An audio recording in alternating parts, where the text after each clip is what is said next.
네, 그러면 히틀러의 성공시대 1권 내용 한번 살펴보도록 하겠습니다. 이 책의 지은이는 김태권이라는 만화가인데요. 이분은 제가 학부 때부터 알던 분이에요. 그러니까 서울대 미학과 출신이고 아마 90년대 초반 학번쯤 될 거예요. 적어도 좀 몇 년 선배죠.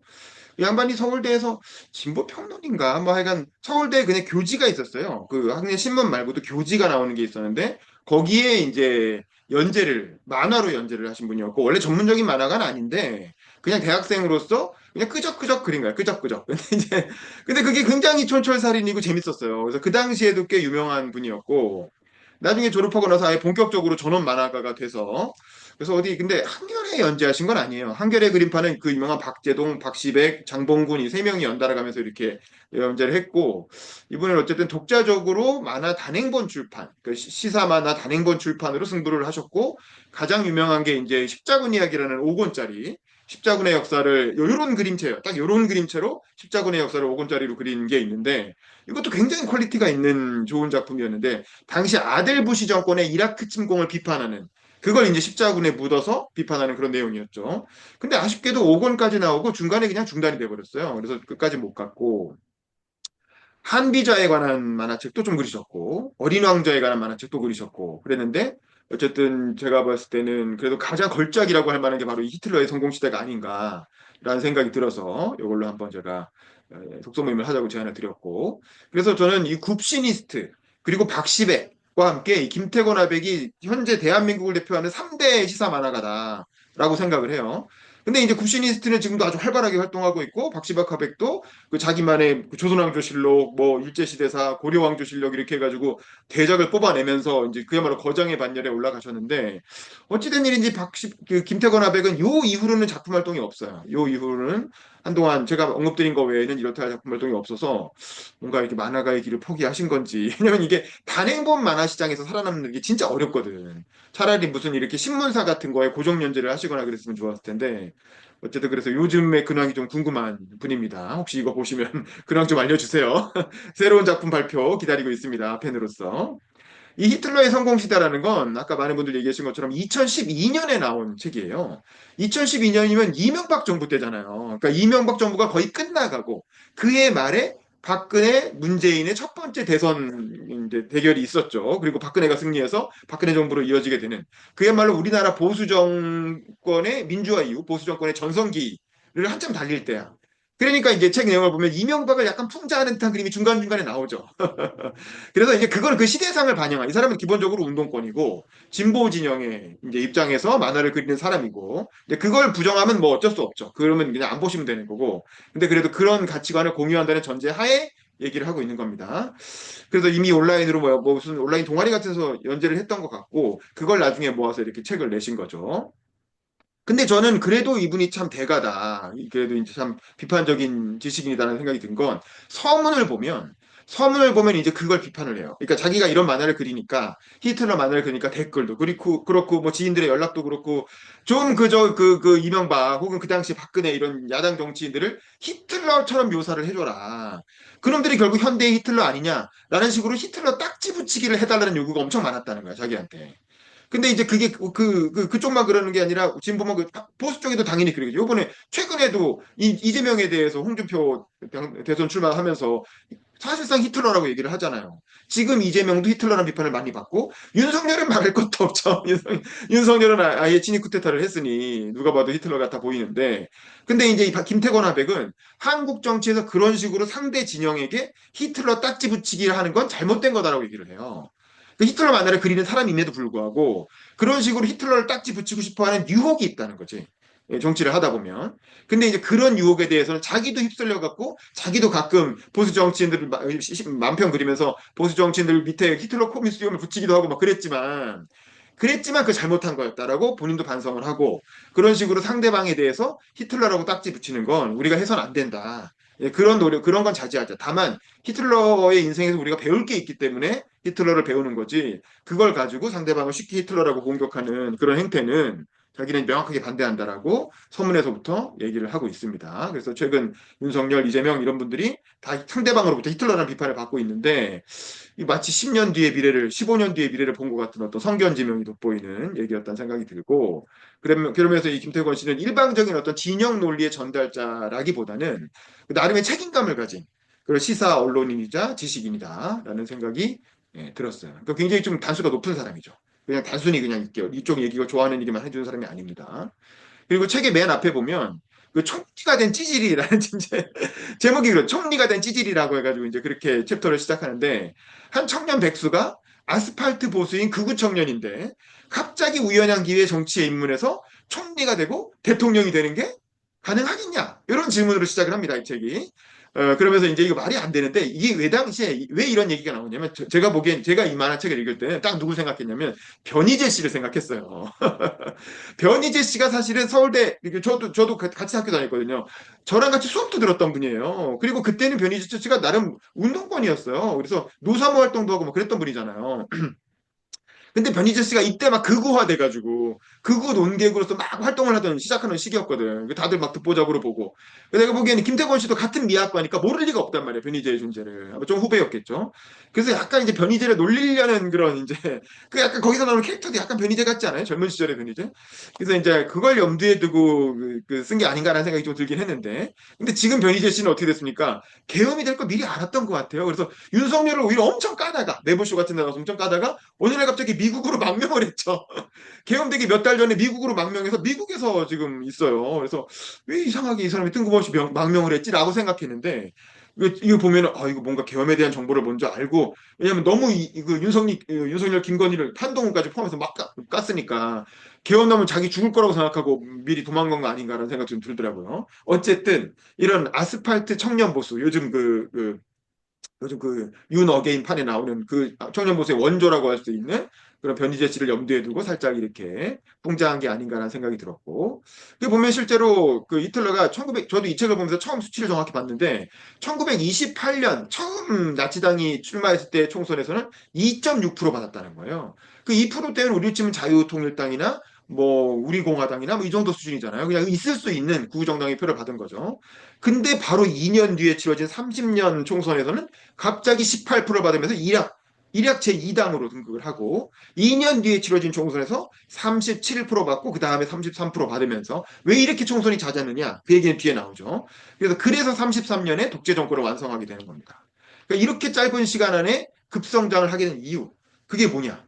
그게 어떻게 가능했는지를 근데 일방적인 통설이 아니라 일방적인 우리가 생각하는 히틀러는 쿠데타를 한 건 아니잖아. 선거로 집권했잖아라고 얘기하는데 그 일방적인 통설을 비판을 해가면서 다수의 독일 대중이 히틀러를 지지했기 때문에 된 거 아니냐라고 하는 이론이 그게 아니다는 거죠. 그게 아니었다. 히틀러를 지지한 사람은 사실 소수였다는 거죠.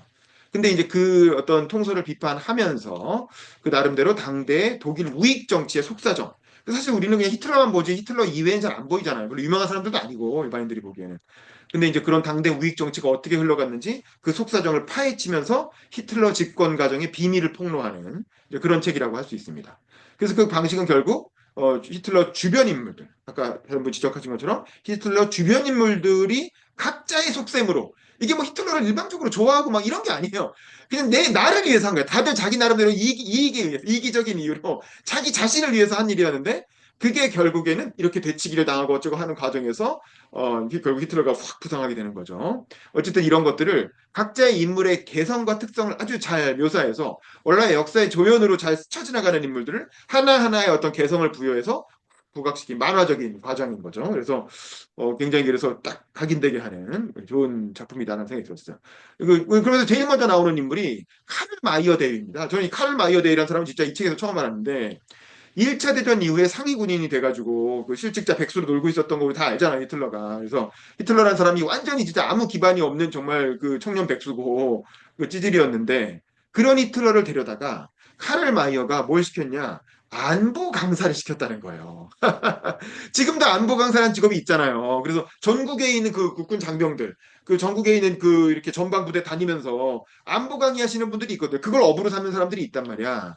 근데 이 당시에도 1차 대전이 끝난 직후였고 그 상위 군인이나 제대한 군인들이 많았고 또 뭐 그 독일이 어째 1차 대전에 전범국으로 찍혀갖고 다른 유럽 국가들한테 핍박을 당하는 상황이었기 때문에 안보의 중요성, 특히 우익들은 불만이 되게 많았죠. 왜냐면 1차 대전의 전황이라는 게 그렇게 일방적으로 진 게 아니거든요. 그냥 엇비슷하게 싸운 거예요. 독일이나 프랑스나 영국이나 엇비슷하게 싸웠고 다만 독일이 힘이 딸렸고 내부에서 이제 이른바 사회민주당이 또 혁명을 일으켰고 쿠데타를 일으켰고 그런 과정에서 이제 독일 황제였던 비렐름 2세가 망명을 해버렸고 그러면서 독일 보수 정권이 무너진 거거든요. 그리고 왕정이 무너지고 공화정으로 뒤집히게 되는 건데 근데 이제 그 과정에서 불만을 품는 우익들이 많았던 거지.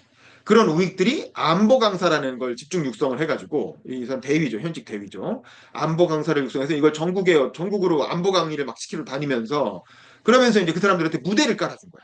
근데 히틀러는 원래 화가하려고 했던 사람이잖아요. 그리고 백수 시절에 책은 많이 읽었다는 거지. 근데 주로 자기가 좋아하는 책만 읽었지만 그래서 이제 아는 게 많았고 평소에 말을 할 기회가 잘 없었는데 이 안보 강사라는 직업을 하게 되면서 처음으로 연설다운 연설을 하게 된 거예요. 근데 안보 강의라는 게 아무래도 안보 의식을 촉구하는 내용이다 보니까 연설로 흐르기 일반적인 지식 전달보다는 일종의 연설로 흐르기 나름이 마련이잖아요. 그래서 그게 히틀러라는 인물의 어떤 그 재능을 꽃피우게 한, 그러니까 악마의 재능을 꽃피운 게 바로 이 카를 마이어 데이였던 거지. 그리고 이제 이 사람이 또 하나 기회를 준 게 그 나치당이라고 하는 민족사회주의 노동자당이라는 좀 이상한 정당 하나 있는데 아주 조그만 군소정당이야. 네가 가서 한번 조사 좀 해봐. 걔 무슨 얘기하는 건지 왜냐면 이제 군인이니까 그런 일종의 정보장교 같은 거였겠죠. 그래서 좀 이렇게 동태 파악을 해야 되니까. 그러니까 우리나라도 옛날에 보안사 이런 게 다 이런 국내 정치 사찰까지 다 했잖아요. 근데 요즘은 그걸 다 법으로 못 하겠지만 민주화 이후에 옛날에는 군에서 그런 국내 정치 사찰 다 했거든. 그러니까 그런 차원에서 히틀러를 보낸 거야. 자기가 키운 새끼 안보 강사였던 히틀러를 나치당 회합 그 맥주 모임이죠. 거기 보내갖고 야 무슨 얘기인지 아는지 한번 들어보고 나한테 보고 좀 해. 이러고 보낸 거야. 그러니까 이제 가서 이렇게 쭉 들어보니까 일종의 프락치, 일종의 군이 보낸 프락치를 잠입을 했던 거죠. 근데 거기서 이제 같이 얘기를 하다 보니까 너무 말을 잘하는 거야 히틀러가 안보 강사 출신이라 말을 막 청산유수를 줄줄 쏟아. 그러니까 거기 있는 다른 당원들이 이거 동지 이거 너무 말씀 잘하시는데 진짜 맞는 말이다. 우리도 안보 중시하는 정당이니까 우리랑 같이 정치 한번 해봅시다. 라고 해서 프락치로 들어간 정당에 다 등록을 해버린 거죠. 그래서 거기서 아예 거기 당의 주요 지도자로 성장을 하게 되는 겁니다. 그래서 카를 마이어데이는 나중에 히틀러가 나치당의 지도자가 되고 막 정치인 되고 이러는 걸 보면서 야 이게 내가 괴물을 키웠구나라고 반성을 했다는 거예요. 그래서 히틀러 반대 운동을 했다는 거예요. 오히려 나치 시절에는. 그러다가 잡혀서 수용소에 끌려가가지고 목숨을 잃었다는 거예요. 그러니까 카를 마이어데이는 나름대로 애국자였던 거야. 나름대로 어떤 정통 보수주의 입장에서 나라의 진짜 안보를 걱정해서 한 일이었는데 그게 어쨌든 그 본인의 의도와는 전혀 무관하게 히틀러라는 괴물에게 각성제를 먹인 그런 셈이 됐다라는 거죠. 그럼 도대체 그렇게 잘한다는 히틀러의 연설, 그 히틀러의 연설의 비밀은 뭐냐? 히틀러는 뭘 잘했는데 히틀러가 스스로 밝힌 바에 따르면 항상 저녁 때만 연설을 했다는 거예요. 그리고 지금 같은 오전 시간, 오전이나 낮에는 연설을 안 했다는 거야. 왜냐하면은 그 저녁 시간이 돼야 사람들의 비판 의식이 흐려진다는 거예요. 그러니까 하루 종일 바쁘고 막 정신없고 일 철다 하고 나서 저녁 때 들어와서 우리 9시 뉴스 밤에 하잖아요. 그런 이유거든. 하다 보면 그냥 무비판적으로 쭉 수사하게 된다는 거죠. 그래서 히틀러도 낮에 하거나 그러면 사람들이 막 야유 놓고 나면 틀린 말 하면 아니죠 라고 막 반박하고 그러는데 저녁 때 행사를 하면 그런 일이 없었다는 거고 또 가끔 또 하나의 비결은 가끔 그렇게 야유 놓는 놈들이 있다는 거지. 그러면 바로 돌격대를 보내가지고 바로 끄집어내가지고 두드려 팼다는 거예요. 그러니까 히틀러 연설의 비밀은 바로 폭력이었던 거예요. 폭력. 자기 말에 반박하는 사람들이 그 자리에서 바로 즉시 끄집어내가지고 폭력으로 배제해버리는. 그러니까 자기 하고 싶은 말을 그대로 할 수 있었던 거죠. 물론 히틀러가 말을 잘하고 연극적으로 제스처도 잘 쓰고 목소리에 높낮이 처음엔 조용히 했다가 나중에 쫙 이렇게 끌어올리고 그런 연극적인 요소가 있었던 건 사실입니다. 그건 뭐 영상을 봐도 그렇고 뭐 알 수 많은 사람들이 증언하지만 하여간 본질은 이렇게 그 비판 의식이 흐리게 하는 그런 시간과 무대 장치를 잘 활용했고 거기에다가 폭력을 활용했다는 거예요. 폭력을 그렇게해서 반론을 허용하지 않고 조금이라도 반대가 나오면 바로 린치를 해버렸다는 거. 그리고 이 과정에서 이 폭력을 활용한 돌격대를 지휘했던 게 바로 에른스트 램이라고 하는 그 독일군 장교였던 거죠. 이 램은 이제 그야말로 히틀러가 호용호제하는 여기 도원결의 모티브가 나오잖아요. 도원결이 풍자하는 점이 나오잖아요. 히틀러가 유비라면 램은 장비인 거지, 장비. 딱 생긴 것도 장비처럼 그려놨잖아요. 등치도 그렇고. 실제로 군에서 장비를 담당하는 이제 램이라고 소개를 하잖아요. 그래서 이제 이 사람이 무기를 담당하는 장교였기 때문에 이 돌격대는 그냥 뭐 전직 군인들이거나 백수들이었는데 이런 사람들을 모아서 갈색 셔츠를 입히고 이게 이제 독일의 어떤 그 사막지대에 있는 군단의 옷이었다는 거예요. 그래서 그걸 입히고 그다음에 무기도 나눠주고 사격 훈련도 시키고 그래서 이 사람들을 일종의 사병 집단으로 그걸 파라밀리터리라고 하죠. 그러니까 준 어떤 군사 집단으로 키워낸 게 바로 이 에른스트 램이라고 하는 히틀러. 그리고 히틀러를 항상 아돌프라고 불러. 너라고 부르고 아돌프라고 부르는 유일한 사람이었다는 거예요. 나치당 안에서. 그 정도로 히틀러의 형님격이고 히틀러를 상당히 히틀러가 연설을 할 때 방해하는 요소를 없애준 굉장히 중요한 인물인데 뭐 2권에 나오지만 이 사람 결국 히틀러한테 숙청을 당하게 되죠. 어쨌든 이러한 윤석열의 개헌 쿠데타처럼 준비 안 된 폭동을 하게 되는 거죠. 바로 램이 주도하고 히틀러가 어하고 얹어가면서 이른바 미넨에서 그 유명한 맥주얼 폭동을 일으키게 되는 겁니다. 그래갖고 주요 정치권 인사들이 그 민회의 주요 정치인들이 맥주얼에 모여 있을 때 거기를 습격해가지고 그 사람들을 다 감금을 해버리고 일종의 그 일일처나 쿠데타를 일으켰다가 다음날 이제 정규군이 반격을 해오니까 바로 깨갱하고 이제 항복을 해서 하루 만에 진압이 된 그 사건이죠. 이게 이제 윤석열의 어떤 친위 쿠데타가 하룻밤 만에 진압된 거랑 비슷한 상황이 벌어진 거예요. 그래서 이제 결국에는 렘은 군대에서 잘리고, 그다음에 히틀러를 감옥으로 끌려가게 되죠. 이렇게 해가지고 그냥 끝났으면 히틀러라는 사람은 그냥 역사에 남지도 않는 그냥 하나의 소동극으로 끝났을 텐데, 여기서 반전이 일어난다는 거죠. 그래서 감옥에서, 이게 이때 이제 정서는 유명한 거예요. 감옥에서 나이투쟁이란 뭐, 멋진 자서전을 쓰고, 그게 뭐 엄청나게 화제가 되고, 재판에서, 불을 뿜는 사자후 웅변을 해서, 그래가지고 막 그 히틀러라는 사람이 인기를 끌었다. 라는 게 일반적인 통설이잖아요. 일반적인 통설인데 김태곤 아백이 조사를 해본 바에는 그렇지도 않다는 거야. 그 사실은 이 나의 투쟁이란 책은 그 당시엔 거의 안 팔렸고 나중에 나치가 집권할 때쯤 돼가지고 날개돈치때 팔렸다는 거예요. 그 전에는 팔린 부수가 몇 부 되지도 않는다는 거야. 그리고 재판이 보도가 된 건 사실이지만 그게 무슨 대단한 영향을 미칠 정도는 아니었고 좀 또라이구나 이렇게 생각했다는 거죠. 근데 그 당시 사법부가 보수화돼 있었다는 거야. 지금도 그렇죠. 우리 지기현 판사 생각하면 되잖아요. 그 당시 사법부는 기본적으로 좀 보수적이고, 그 당시에 이제 쿠데타가 일어나서 왕정이 무너지고, 3인당 정권이 들어온 선거에 대해서 굉장히 불만을 갖고 있었던 거죠. 그 당시 판사들이. 그래서 그 사법부가, 이 민해 폭동을 일으킨 히틀러에 대해서, 사실 이건 무력으로 권력을 찬탈하려고 한, 그야말로 내란이잖아요. 내란. 이런 식의 폭탄은 어느 나라나 다 사형 아닌 무기징역이에요. 어떤 나라도 민주주의 국가에서 무력을 써가지고 권력을 찬탈하려고 하는 행위를 그렇게 관대하게 처벌하는 나라는 없어요. 어느 나라나 다 사기 아니면 무기징역 아니면 사형 이렇게 가는 거지. 근데 무슨 생각인지 이 당시 사법부가 이 히틀러의 어떤 그 뇌절 폭동에 대해서 이건 폭동 이름 자체가 폭동인데 이거를 이제 관대하게 5년 아주 관대한 그 처벌을 했다라는 거죠. 그래서 히틀러가 죽지 않고 사실 이거 웬만하면 그냥 바로 총살시켜도 할 말 없는 건데 이거를 관대하게 5년형으로 처벌을 해줬고 그래서 히틀러가 감옥에 앉아서 이런저런 막 글도 쓰고 지지자들도 만나고 이렇게 옥중 정치 활동을 할 수 있는 기회를 열어준 거죠.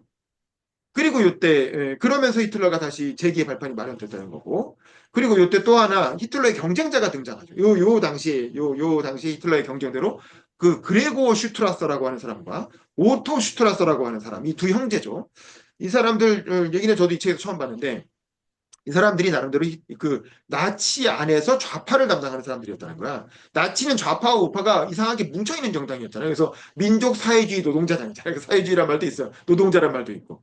그래서 이 사람들이 좌파를 반자본주의를 담당하는 사람들이었고 이 사람들은 지도자보다는 이념이 중요하지 않냐. 그러니까 이념과 정책을 중시하는 사람들이었다는 거지.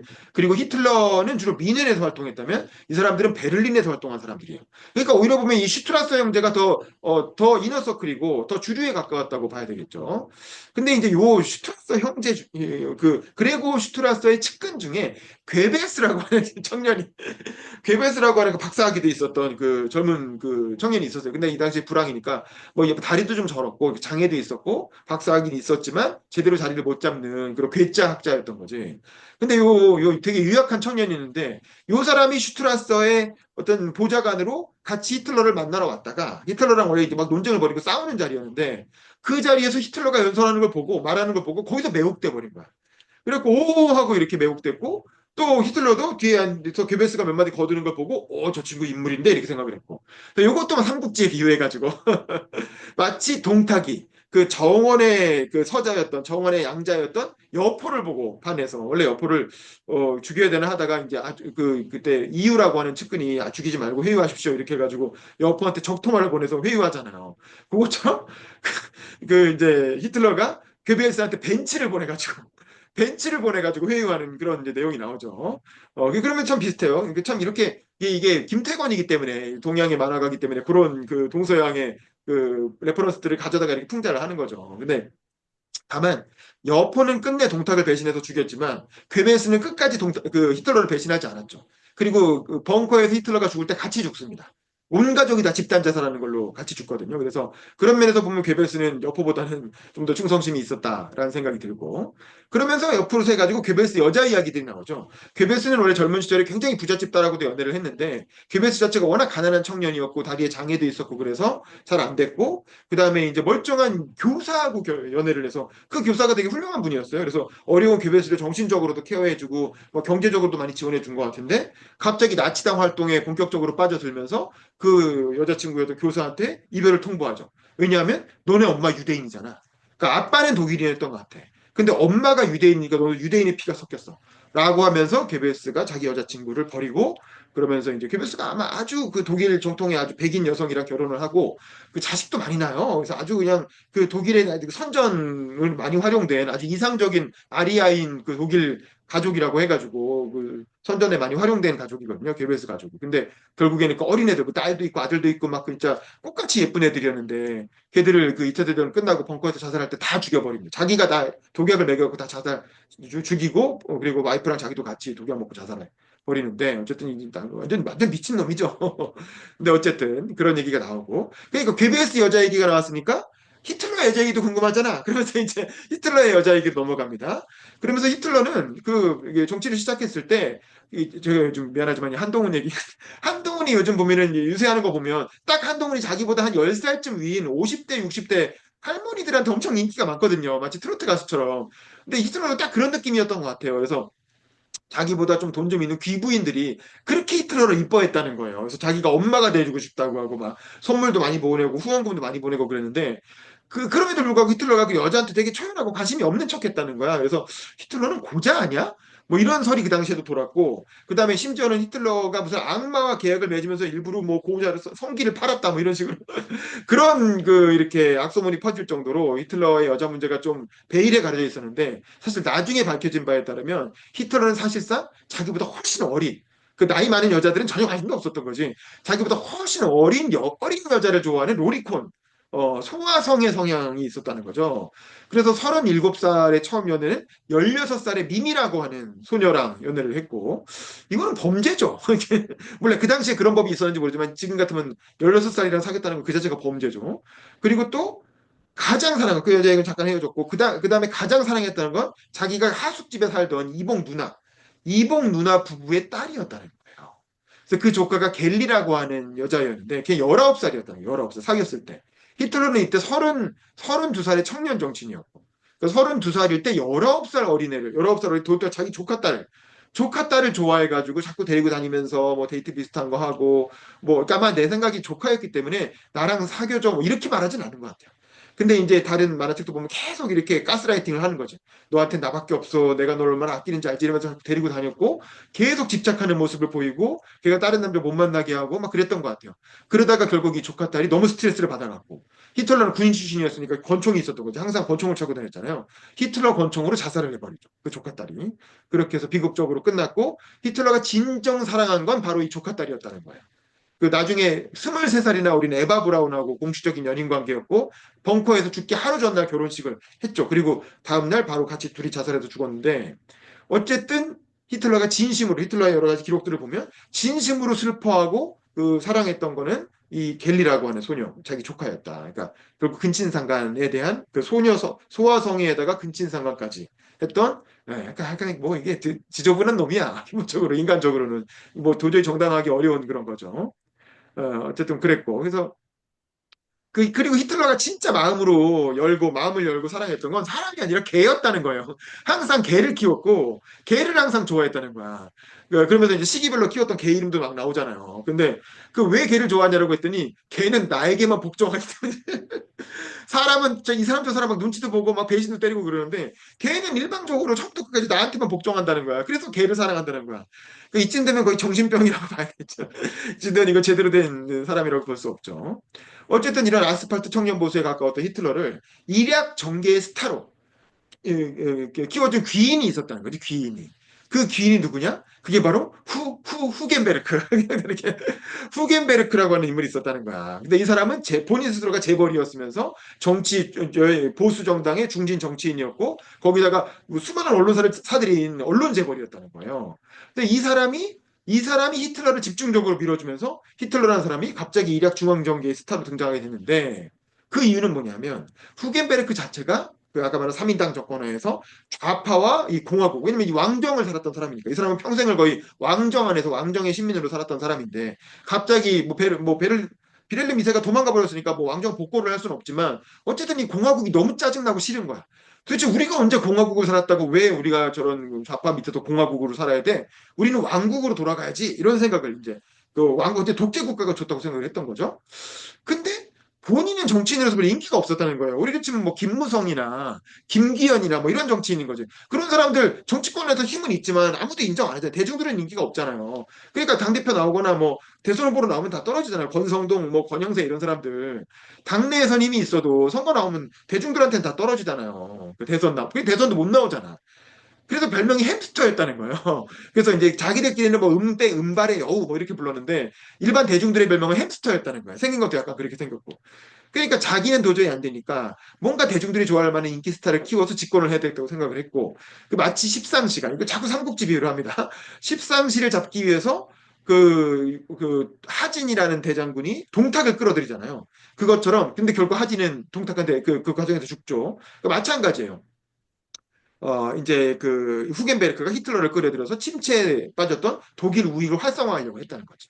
왜냐면 당시는 3인당 정권이니까. 3인당 정권을 무너뜨리는 무기로 쓰려고 했던 거죠.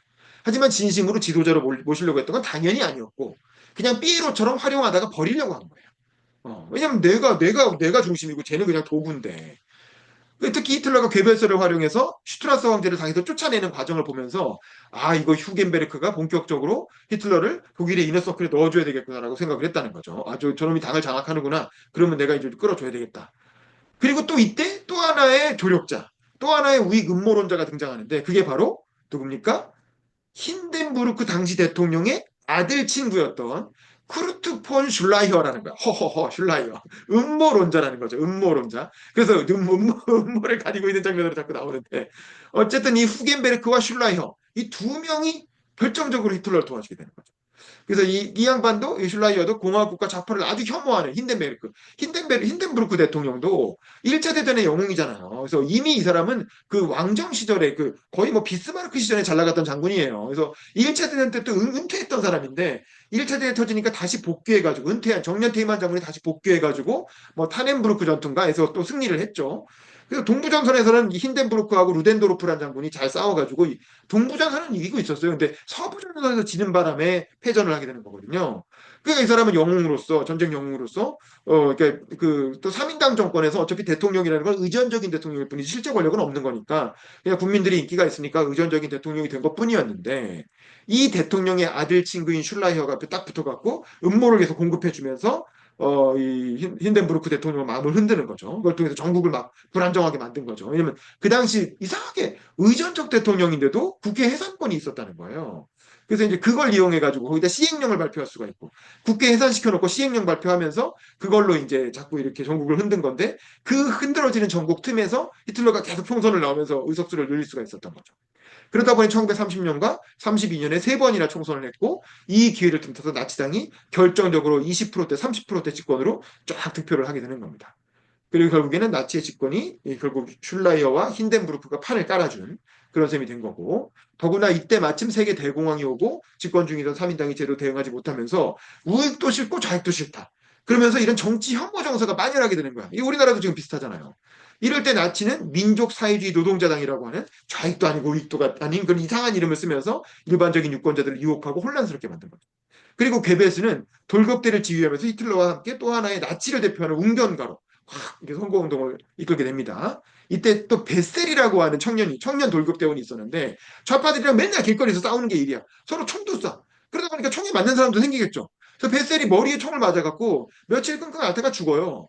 근데 그 죽는 과정을 계속 또 신문에 이렇게 그 괴베스가 글로 써가지고 괴베스가 투병하는 과정을 다 생중계를 하는 거야. 그러면서 이제 또 사람들의 지지층을 끌어모으고 그러니까 그 베슬이 죽었으니까 우리도 죽여도 된다. 그러면서 막 좌파를 총으로 쏴가지고 또 죽이고 이런 폭력의 연쇄 효과가 막 일어났던 거죠. 결국 히틀러는 선거로 집권을 해서 다수가 지지한 거 아니냐라고 일반적으로 생각하지만 이 작가가 말하는 건 그게 아니었다는 거예요. 그게 아니고 많은 이들은 사실은 히틀러에게 속지 않았다는 거예요. 오히려 다수는 끝까지 히틀러에게 속지 않았다는 거예요. 당시 독일 국민들이.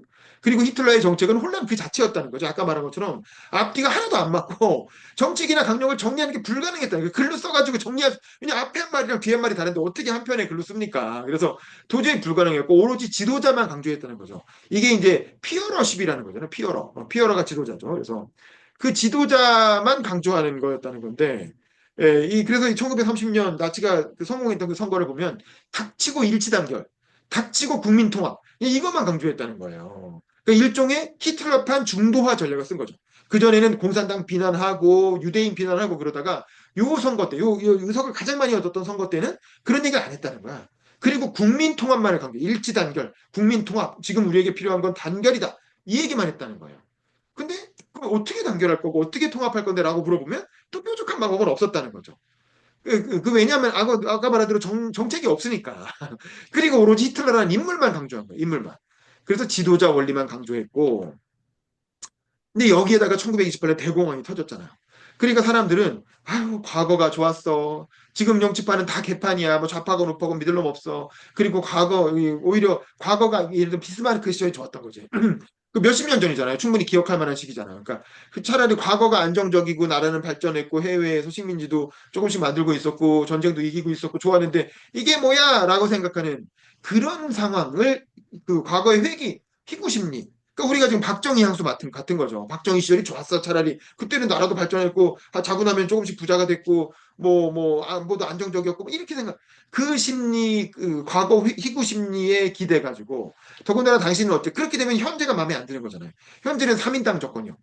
그러니까 3인당 정권을 반대하기 위해서 자연스럽게 반공 정서가 3인당은 공산주의에 기반한 정당이니까 반공 성향 유권자들이 집결하기 시작했다는 거죠. 아유 저 정권 무너뜨리려면 그나마 제일 잘 나가는 한 놈을 밀어줘야지 하면서 그 반공 정서가 집결하면서 그나마 우익 중에 제일 잘 나가는 데가 어디야 이렇게 찾게 되는 거죠. 마치 한덕수랑 그 이렇게 김문수 중에 누가 지지율 잘 나와 이렇게 찾는 것처럼 그리고 그리고 지지를 별차이도 없는데 조금 더 잘 나온다고 한덕수한테 억지로 몰아줬잖아요. 그래서 오늘 밤에 그것도 할 건데 참 어쨌든 뭐 이런 상황에서 이때 28년, 30년 이 상황에서 치러진 총선 때문에 나치가 2%였던 정당이 18%대로 약진을 하면서 일약 원내 2당으로 이렇게 등극을 하게 됐고 하지만 결국 히틀러가 만든 국민통합이라는 건 그 나중에 보니까 집권하고서 하는 걸 보니까 결국에는 좌파 아웃, 유대인 아웃 이렇게 해가지고 다 그냥 아웃이라는 게 정치권에서 이렇게 배제하는 정도가 아니고 물리적으로 죽이는 거였어요.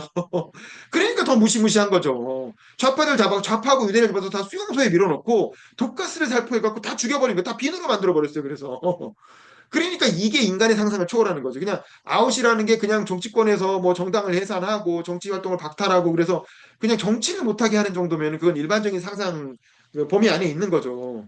근데 아예 잡아서 물리적으로 죽이겠다. 그러니까 나는 저는 이번에 그 계엄군민에서 노상원이라고 하는 정보사령관이 그 수첩에 썼다는 게 그런 내용이잖아요. 그 잡아가지고 끌고 가서 뭐 백령도로 이송하는 척하면서 바다에 밀어 떨어뜨리고 배까지 폭파시켜 버린다. 이런 계획인 거지. 그 여기까지 가면 노상원은 진짜 히틀러를 꿈꿨다고 볼 수 있어요. 노상원은 진짜. 근데 저는 그게 그 윤석열 계엄 세력의 주류는 아니었다고 봐요. 그게 주류였다면 정말 미친놈들인 거고. 근데 이제 노상원 개인의 망상에 가까운 게 아니었을까. 저는 그런 생각을 해요. 그리고 뭐, 그게 김용현한테까지는 어떻게 공감이 있었는지 모르지만, 윤석열까지 그렇게 갔을까 싶고, 설마, 그리고 더군다나 윤석열 주변에 있는 정치인들까지 그런 계획에 동의했을 거라고는 저는 생각하지 않아요. 근데, 다만, 그 노상원이라고 하는 사람은 약간 주술에 빠진 사람이고 좀 미친놈이니까, 그런 사람 개인은 그런 생각 했을 수도 있지. 또 어쨌든 그런 겁니다. 그래서 히틀러가 생각한 국민통합이라는 건 차이적인 기준으로, 자기 나름대로 차이적인 기준, 자기한테 마음에 안 들면 카르 마이어데이 같은 사람 죽였잖아요. 자기 반대한다고. 그러니까 자의적인 기준으로 비국민을 가려내고 그런 사람들을 아예 물리적으로 소거해버리는, 그냥 죽여버리는 그런 국민통합이었다라는 게 이제 나중에 밝혀지게 되는 거죠. 어쨌든 결국 그래서 이 30년 선거를 통해서 제1당은 여전히 3인당이지만 2당이 나치당이 됐고 3당은 공산당인 상황인 거예요. 그래서 1당하고 3당을 모으면 충분히 나치당을 견제할 수 있는, 그리고 다수당은 여전히 좌파 정당들인 겁니다. 이런 상황에서 여전히 나치당의 집권 가능성은 낮았다는 거지. 그래서 1930년에 치러진 첫 선거까지는 아직은 나치당이 집권할 수 있는 상황은 아니었어요. 아니죠. 28년에 18% 받았을 때 얘기죠. 그러니까 그랬는데 그리고 1당과 3당 지지자들은 여전히 나치당 이러면 기겁을 하는 상황인데, 아니 어떻게 나치당이 2당이 됐지 이러면서 그 기겁을 하고 있는 상황이었어. 그래서 사실 이때까지는 그렇다 하더라도 저게 집권할 거라고는 아무도 생각을 안 했다는 거죠. 그런데 어떻게 2년 만에, 28년에 30년 넘어가는 그 시기에 2년 만에 결국 히틀러가 집권까지 하고 33년에는 아예 단일 지도 체제, 이른바 총통으로 등극할 수 있게 되느냐? 그 비밀은 2권에서 그 비밀은 2권에서 자세히 다룬다라는 겁니다. 그래서 이제 1권은 이렇게 해가지고 2권을 약간 이렇게 암시하는 걸 정도로 끝났고, 그러니까 총평을 하자면 과거 다른 히틀러 전기들은, 제가 히틀러 전기 많이 봤거든요. 다른 히틀러 전기들은 되게 히틀러의 개인적인 특징에 집중을 해요. 워낙 특이한 사람이었으니까. 그래서 히틀러의 개인적인 자질이나 특징이나 이런 거에 집중하면서 이제 서술을 하는데 반해서 이 작품은 히틀러를 도와준 사람, 좋은 조력자들, 그 나쁜 의미든 좋은 의미든 하니까 히틀러의 주변 인물들에게 집중하고 있다는 게 되게 특징입니다. 히틀러의 어떤 그 독특한 개성이 있었지만 그 주변 인물들이 자기의 이익을 위해서, 그 사람들이 물론 히틀러를 엄청 좋아하고 선의를 도와준 게 아니에요. 히틀러를 이용하려고 도와준 거야. 히틀러가 또라이인 건 알았는데 히틀러를 이용해서 나도 이익을 보려고 도와준 건데, 그래서 판을 흔들어 보려고 한 거죠. 그게 아까 말한 슐라이허라든가 슈켄베르크라든가 이런 사람, 후켄베르크 이런 사람들이에요. 그렇게 한 건데 이런 빌런들의 정치 게임이었던 거야. 그 당시 정치판이라는 건 그런 사악한 빌런들이 각자 자기 이익을 위해서 정치 게임을 하는 과정인데, 그 과정에서 우연히 히틀러가 그 모든 걸 다 뚫고 그 사람들의 어떤 이해관계를 계산을 다 뚫어버리고 확 집권을 해버리는 그런 과정이었다라는 거죠. 그래서 결국 이 김태권 작가가 말하는 건 히틀러의 집권은 필연이 아니었다는 거예요. 많은 사람들이 당대의 뭐 양극화라든가 뭐 그런 어떤 좌파의 준동이라든가 뭐 이런 것 때문에 당시 히틀러의 집권은 뭐 불가피한 것이었다 이렇게도 얘기하는데, 이 자세히 들여다보면 그렇지 않았다는 거예요. 얼마든지 막을 수 있었던 정치 과정의 결과였다는 거죠. 얼마든지 막을 수 있는 정치 과정의 결과였다는 거고. 그래서 지금 우리가 그렇잖아요. 지금 우리가 하루하루 진짜 이 계엄 이후에 한치 앞을 볼 수 없는 현란한 정치 게임이 벌어지고 있잖아요. 사법부도 갑자기 개입했다가 또 이제 국민의힘 안에서 보수 정당을 해서 자기들이 경선으로 뽑은 후보를 자기들이 날리고 외부 인사를 갑자기 꽂고 뭐 이런 진짜 현란한 정치 게임이 하루하루 벌어지고 있는 그런 시국인데, 근데 이제 작가가 지적하는 것처럼 당장 우리나라에서 히틀러의 시대가 오지는 않을 거라는 거예요. 그래서 그렇게 봐도 안 되고 상대를 히틀러라고 막 낙이 찍는 것도 굉장히 위험한 행동이라는 거죠. 그 히틀러를 잡고 너 히틀러 하다 보면 히틀러 같은 짓을 한다니까. 그래서 그런 것도 바람직한 정치 행위는 아니다. 하지만 지난번에 서부지법 폭력 사태가 있었잖아요, 우리한테도. 그래서 언제든 그리고 이제 어쨌든 군이 그 창문을 깨고 국회에 들어간 것도 일종의 폭력이 들어온 거고, 이 정치의 세계는 말과 행위의 세계라는 거예요. 말과 글과 어떤 행위의 세계지, 여기에 폭력을 끌어들이는 건 결코 용납해서는 안 된다. 근데 이게 정치에 폭력이 들어오는 거, 그건 순수한 악인 거죠. 폭력으로 정치적인 영향을 미치려고 하는 그 자체가 정치에서는 악인 거고, 그래서 이제 그런 것들은 조기에 발견하고 퇴치해야 된다는 거예요. 우리가 지난번에 그 서부지법 폭력 사태, 이거에 대해서 그 90명 넘게 다 기소해가지고 60명이 지금 감옥에 구속돼 있거든요. 이렇게 해가지고 조기에 엄벌을 쳐야지. 그래야 다시는 그런 짓을 할 각오를. 그 제일 강경했던 애들이 지금 감옥에 다 들어가 있는 거거든요. 그러니까 그다음부터 감히 그렇게 폭력 못 일으키잖아요. 이런 것들은 초기 엄벌에 처했어야 되고, 저는 이 당시에도 나치가 돌격대 운영해가지고 막 거리에서 폭력 행사할 때 3인당 정권에서 강력하게 공권력을 동원했고 다 잡아넣었어야 됐어요. 그 사람들 다 잡아넣어서 그냥 이렇게 다 엄벌에 쳐고 몇 년씩 형 살리고 그랬으면 돌격대 같은 거 운영 못했겠지. 근데 무슨 생각이지 그 당시 사법부가 그 3인당 정권의 불만을 가지고 그런 사람들을 되게 그냥 잡아넣었다가 다 훈방하고 풀어주고 뭐 이런 거예요. 그러니까 결국에는 히틀러도 같은 우익 집회 공격했다가 히틀러도 철창 시대를 줬다는 거 아닙니까? 근데 한 달 만에 금방 풀어줬다는 거 아니야. 그런 식으로 사법부가 제 역할을 못하고 폭력을 관대하게 처벌하고 용인하고 이렇게 되면 결국 폭력은 폭력의 연쇄작용을 가져오면서 결국 더 끔찍한 사태로까지 이어지게 된다. 그래서 결국에는 이 작게 등장하는 폭력 이거를 조기에 발견해서 바로 제거하는 거예요. 그게 바로 우리가 민주주의를 지키고 그 히틀러에게 한국 정치의 문을 열어주는 그런 최악의 사태를 막기 위한 가장 최소한의 조건이다. 이제 그런 생각이 들었습니다. 제 발표는 여기까지 하겠습니다. 감사합니다.